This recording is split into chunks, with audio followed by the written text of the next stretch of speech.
কি বলছেন কালীবাবু, আপনার পছন্দ করা মেয়েকে বিয়ে করলো? শুধু কি মারা বিয়ে করেছে, আমাদের কালীবাবুর বউকে নিয়ে এমএলএ সাহেব ঘুরতে মারছে।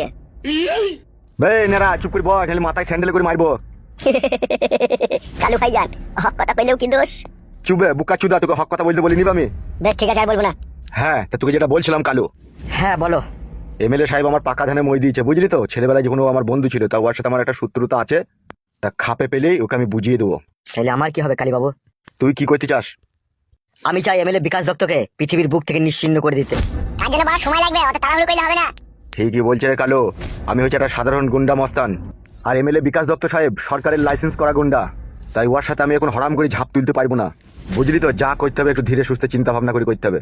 তাহলে এমএলএ বিকাশ দত্ত সাহেব যে মানুষের প্রতি অন্যায় করছে, জুলুম করছে, তার কি বিচার হবে না? কে বলেছে কে তোকে বিচার হবে না?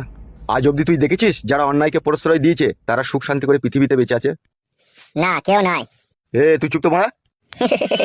আমি সত্যি কথা বললাম। বেনেরা চোখে বুঝতে পারছি না, বুকা চুদা নালে মাথায় মুতি দেবো এখান থেকে। তোরা বল চুপবি মারা। উপরে উপরে কথা বলছি যে তুই কি হয়েছিল আমি বলছি তা। চুপ রে, ল্যারম কোটা খুব বকে মারা, কথাটা গুলি গেল। চুপ না মারা, চুপ। মাথায় মুতি দেবে, সস্তা তো বিচ্ছি কেটে দেবো ওখানে। আরে একটা কথা হয়েছে এখানে, তোমরা তো চিল্লা চিল্লি করছো কেন? চুপ করে থাকো না। তা কথা হচ্ছে বুঝলি কালু, তাই এমএলএ বিকাশ দত্ত সাহেবের কাছে এখন পাওয়ার রয়েছে, সে এখন যা করবে এখন তাই মানতে হবে। এমএলএ বিকাশ দত্ত সাহেব যে ঘোর অন্যায় করছে, বিধবা মেয়ের সাথে ফুলসজ্জা করছে, আইবুড়ো মেয়ে জনিতে হাত বোলাইছে, বৌদি গুনাদিকে নিয়ে সায়া বিলাজ খুলিলি ঘরের ভিতরে ড্যান্স করাইছে, তাহলে এগুলো যে ও চরম অন্যায় করছে, এগুলো আমাদেরকে সহ্য করতে হবে?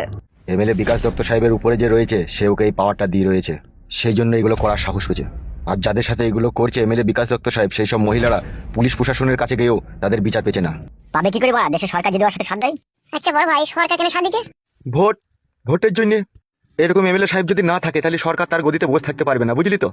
তাই এমএলএ সাহেবরা যা অন্যায় করবে, ঠিক আছে, তা ওদের সরকার মেনে নেবে, আর সরকার মানলে পুলিশ প্রশাসন মানতে বাধ্য। এতক্ষণে বুঝতে পারলাম, ওই জন্য সাধারণ গরিব অসহায় মানুষরা গিয়ে তাদের সঠিক বিচারটা পায় না। তুই বুঝতে পেরেছিস তো বেশ ব্যাপারটা? হ্যাঁ, আমি মন দিয়ে শুনছি যে তোমার কথাগুলো।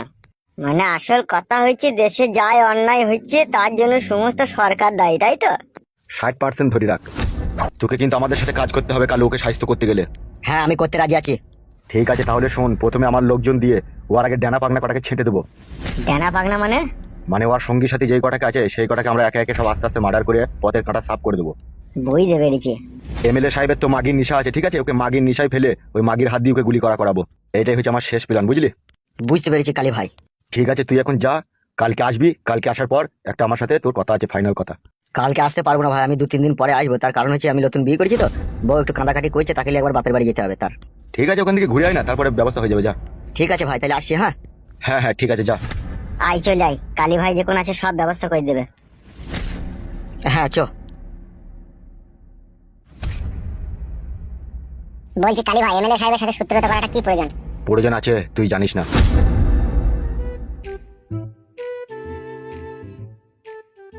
আরে ভজা, তুই কবে কেরালা থেকে বাড়ি এলি রে?